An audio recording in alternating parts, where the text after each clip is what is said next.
दर्शकों जय माता दी। आप देख रहे हैं पंडित दिनेश। मैं आज आपके लिए लेकर आया हूँ द्वादश भाव में, कुंडली के द्वादश भाव से हमें क्या प्राप्त होता है।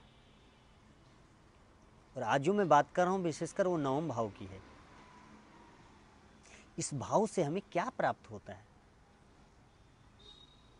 इस भाव से कौन से हमें सुख दुख, हमारे जीवन में कौन सी घटनाएं घटती है जो इस भाव से संबंध रखती है। भाग्य इंसान का कर्म से बढ़कर भाग्य होता है।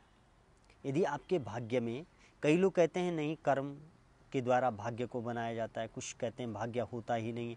अलग अलग लोगों के विचार होते हैं। जो जहाँ तक पहुँचता है वो उसी को ज्ञान समझ करके दूसरों तक प्रस्तुत करता है।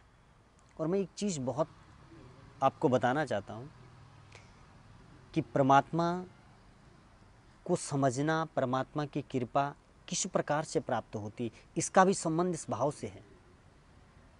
तो हम बात करते हैं नवम भाव से। इस भाव से भाग्योदय, आपका भाग्य उदय कब होने वाले। बहुत से लोगों का फ़ोन आता है, कहते हैं गुरुजी हमारा भाग्य उदय कब होगा। इन सब बातों का ज्ञान आपके नवम भाव से ज्ञान प्राप्त होता है। आप अपनी कुंडली को दिखाएं, जानें अपने विषय में आप कैसे इंसान हैं। मुझे तो हजारों लाखों लोगों से जब मैं मिलता हूं तो यही बात कि लोग अपने को नहीं पहचान पाए। कई तो इतने वृद्ध लोग हैं, उम्र 100 साल की होने वाली है, कहते हैं हमारे बारे में गुरुजी कुछ बताएं। तो मैं उनसे कहता हूं महाराज तुम्हारे विषय में अब क्या बताना है, अब आपने पूरी उम्र तो समाप्त कर दी है। तो कहने का अभिप्राय है कि व्यक्ति को अपने विषय में जानना चाहिए। और जो व्यक्ति अपने विषय में नहीं जान सकता है, परमात्मा भी उसके लिए विचार करते हैं। ऐसे मानव को मनुष्य योनि हमने क्यों दी और क्यों इसे प्राप्त हुई। जो खुद को नहीं पहचान सका, परमात्मा तो दूर के बाद खुद को पहचानो, फिर आप सब कुछ पहचान जाओगे। तो भाग्योदय कैसे होगा, कब होगा, ये सब आपके इस भाव से प्राप्त होता है। विद्या, उच्च शिक्षा आपके जीवन में है नहीं है, कैसी है, ये भी आपको इस भाव से प्राप्त होता है।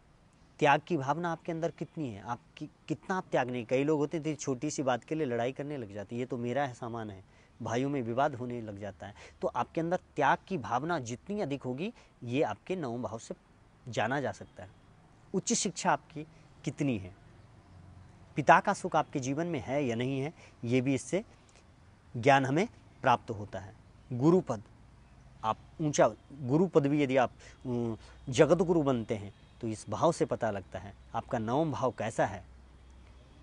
तो इस भाव से आपका आध्यात्म क्या है, सब कुछ ज्ञान प्राप्त है।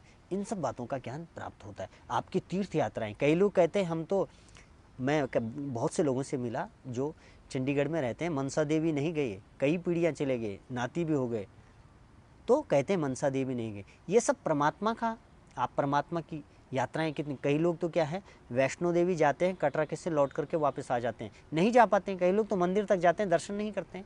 ये सब बातें हमें क्या है नवम भाव से प्राप्त होती है। तो दर्शकों, इस भाव से जो प्राप्त होता है, यदि आपसे ऐसी, आपके साथ ऐसी घटनाएं होती है तो आप अवश्य अपनी कुंडली को दिखाएं और जानें, अपने विषय में जानना चाहिए। इस घर का जो कारक है गुरु और सूर्य को माना जाता है। और यदि इस भाव में यदि ये बैठ जाए तो व्यक्ति बहुत आध्यात्मिक होता है। वह गुरु पद भी प्राप्त करता है, दूसरों को उपदेश करने वाला होता है, दूसरों का मार्गदर्शन करने वाला होता है। जिस प्रकार से सूर्य संसार को अंधकार समाप्त करके रोशनी पैदा करते हैं, उसी प्रकार से वह व्यक्ति बनता है लोगों को प्रकाश देने वाला। दर्शकों, पत्नी का छोटा भाई और अपने छोटे भाई बहन का जो ज्ञान होता है, जो पता लगता है, वो इसी कुंडली से लगता है। भाई की पत्नी का, भाई बहनों के पति का कैसे मिलेंगे, वो कैसे होंगे, ये सब ज्ञान इस भाव से हमें ज्ञान प्राप्त होता है। आपकी उच्च शिक्षा, आप कितनी उच्च शिक्षा, आध्यात्म शिक्षा प्राप्त करने वाले हैं, आध्यात्म ज्ञान आप क्या प्राप्त करने वाले हैं, आपके अंदर आध्यात्मिक शक्ति कितनी है, ये सब ज्ञान हमें प्राप्त होता है। दर्शकों, बुध शुक्र यदि इस भाव में बैठ जाएं तो व्यक्ति क्या है, थोड़ा ये बुध शत्रु, ये शत्रु राशि पर बैठते हैं, गुरु की शत्रु राशि, इसलिए शुक्र और बुध यदि यहाँ बैठ जाते हैं तो वो शत्रु राशि पर बैठते हैं। तो वो थोड़ा सा प्रभाव, अपना को प्रभाव क्या डालते हैं, व्यक्ति तुतलाने वाला होता है, सांप नहीं बोल पाता है, बोलते बोलते रुक जाना, शब्दों का स्पष्टीकरण नहीं होता है। तो यदि आपके साथ ऐसी घटनाएं हैं, यदि ऐसा होता है तो अवश्य अपनी कुंडली को दिखा कर, आपके कई के बच्चे होते हैं सांप नहीं बोल पाते हैं, तो इन सब बातों के लिए आप अपनी कुंडली के माध्यम से, हमारी कुंडली एक बहुत, हमारे जो ऋषि मुनियों ने ना इस पर जो शोध किया है वो बहुत आपकी साइंस अब कर रही है। जो साइंस करती है वही हमारी ज्योतिष पहले कर चुकी है। इसलिए दर्शकों, आप अपने विषय में अवश्य जानें। हम संसार में प्रत्येक सुख का आनंद लेते हैं, अपने जीवन में अपने बारे में विषय में नहीं सोचते हैं, चिंतन नहीं करते हैं। तो वह चिंतन जो आपके विषय में बताता है वह एक ज्योतिष है, और उसको जानना चाहिए साइंटिफिक रीजन से, कोई अंधविश्वास से नहीं मानना चाहिए। उसके विषय में ज्ञान प्राप्त करके, उसे समझ करके अपने जीवन में उतारने का प्रयास करें तो बहुत अधिक लाभ हमें प्राप्त होता है। इस प्रकार से दर्शकों, इसका उपाय, यदि बुध शुक्र है और व्यक्ति सांप नहीं बोलता है, बच्चे हैं आपके सांप नहीं बोलते हैं, या वो तुतला करके बोलते हैं, उनका स्पष्टीकरण नहीं होता है, तो आप उसमें क्या करें, आप जो छोटे बच्चे हैं स्कूलों में पढ़ने वाले, उन बच्चों में कापी पेंसिल आप बांटें, लिखने जो कापियां हैं, पेंसिल पेन आदि आप क्या करें, दान करें। जो पढ़ाई करने वाले बच्चे, उन बच्चों को आप क्या करें, दान करें, उससे आपको बहुत अधिक लाभ प्राप्त होगा।